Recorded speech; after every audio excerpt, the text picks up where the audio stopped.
Hey, this is Ryan at Disruptarian.com. So I have been making more blogs lately, and I have been making a whole lot more music. Got 39 tracks released. The next released from Disrupt the Darkness is my latest album. Will be on the 27th of September 2024. And I've got 19 tracks on that. I've been doing podcasting. And while I've been writing scripts for podcasts, I made some AI versions of it. Because I wanted to create a model of what I'd like to see as I create this new show. So anyway, just want to give you a little peek at my podcast. And we're going to be doing live interviews and round tables. Some of the lads in Galway, some of the lads in Asia and Hawaii, hoping to get the Republican PACs that I used to be a part of in Hawaii to join me on the radio on Disruptarian.com. And I do want to talk about, all kinds of social issues, but certainly something I just learned about one of the original meetings to start the National Organization for Women. Is it Kate Middle? Oh God, I can't remember her name now. Anyway, one of the founders.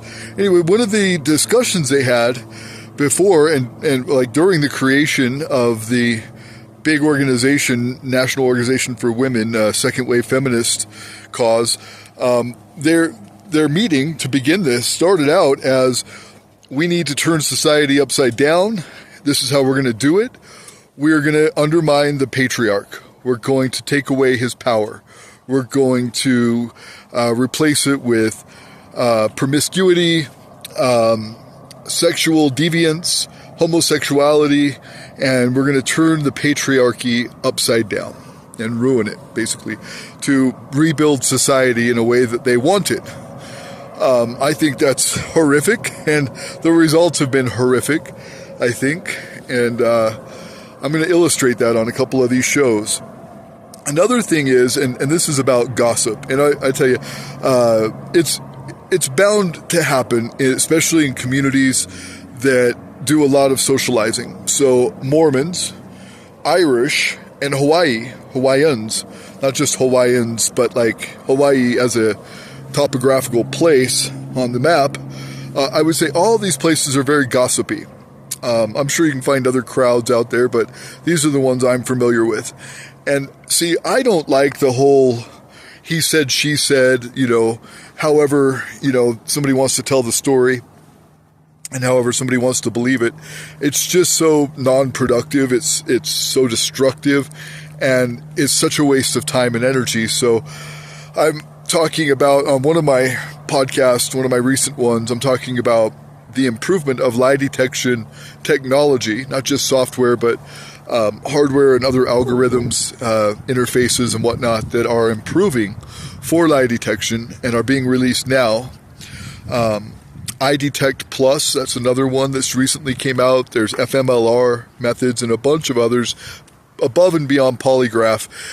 And my goal is to combine many of them and let the research, the analysis happen unattended, with just the person being tested, not with a polygraph tester, somebody that does the analysis, but see how good AI improves the analysis and the integrity of the process with machine learning and all of the algorithms to test against multiple patterns and multiple sets of data, millions and millions of gives for body language and stress and voice influx and eye movement and other body language, in general. And so I'm talking about that on a podcast coming up.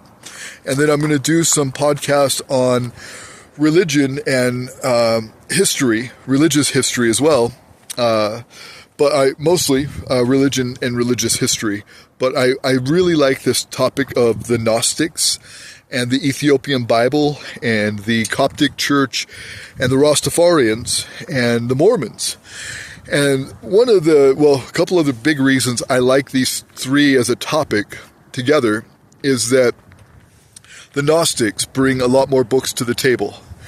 than, say, the Catholic Bible. And anybody who reads the King James Version or any of these other mainstream versions are basically reading the Catholic version of the Bible. That's the one that went through the Council of Nicaea, went through a bunch of editing in the 1600s, and they removed a ton of books, right?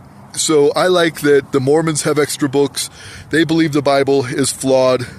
The Ethiopian Bible has 81 books as opposed to the 66 in the Catholic Bible, and the Gnostics have hundreds that are 1st, 2nd, and 3rd century manuscripts, older than the Council of Nicaea manuscripts, and have a lot more context. They have the Gospel of Philip, the Gospel of Thomas, Gospel of Mary, Gospel of Judas. Anyway, all these books, hundreds of them.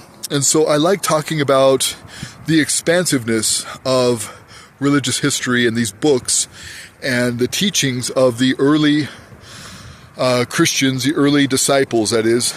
I think it's just fascinating. So we're going to do some more on that. I set up one. I did some scripting for discussion on Matthew 10. So that's coming up. And then, of course, the topic of parental alienation. A lot of people don't understand what this is, but this is just a subtle or even an overt action of one parent to diminish and turn the kid, to diminish the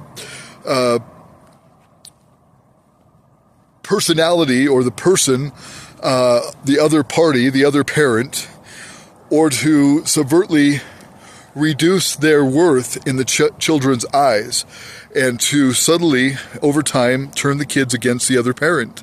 Now, my ex-wife in like 2016, 2017 had threatened to turn the kids against me if I ever divorce her. And I recorded the kids telling me that Mom's trying to make us choose sides. Mom's saying horrible things about you. Mom wants us to pick her over you. That went on for 4 years, and it's finally happened. She's stolen the kids from me. It's my legal turn with them. It's my custodial turn with the kids, as agreed to and as signed off by the courts in Hawaii. She called me to come up to Eugene from Utah, which is where I'm at now, beautiful Utah, to come and help with the kids and to be taking my turn with them and my dog. And then I come up and do that, and the lady man, I don't know if it's husband or wife, anyway, it's a dude that wears a dress that she married, attacks me for not using pronouns at their house, for refusing to use pronouns that my daughter insists upon, that of course this fella insists upon, and then the rest of the family now mandates at their house, and I just don't do it. I'm not forced to speak like them. And so I said, no, I'm not going to do that, but I love you, and then this fella attacks me. So now I've got this whole issue with my kids being alienated against me.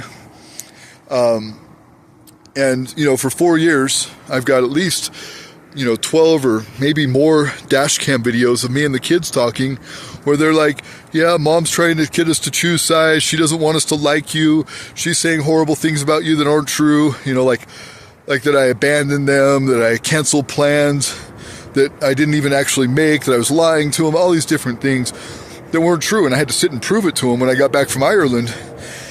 And so, yeah, for 4 years, we've shared custody. And every time it's my turn again, I hear the same thing. Mom's trying to turn us against you. Mom wants us to pick sides. It's a horrible thing. Parental alienation should be illegal. And I'm going to start petitioning for this somehow, maybe a citizens initiative, something to make parental alienation illegal. Anyhow, thanks for tuning in, all the support. We've got a ton more views in the last couple of months, getting around 260,000 views a month, which is major for me. It's small for a lot of YouTubers, but I went from 9,000 a month to, 280 at one time. Now it's like 250, 260 a month, 260,000. But anyway, tune in, please, and lend us your voice and give us your opinion on the topics that we're talking about. And if you want to join us as a guest, just write me on the contact form at disruptarian.com. This is Ryan. Take care.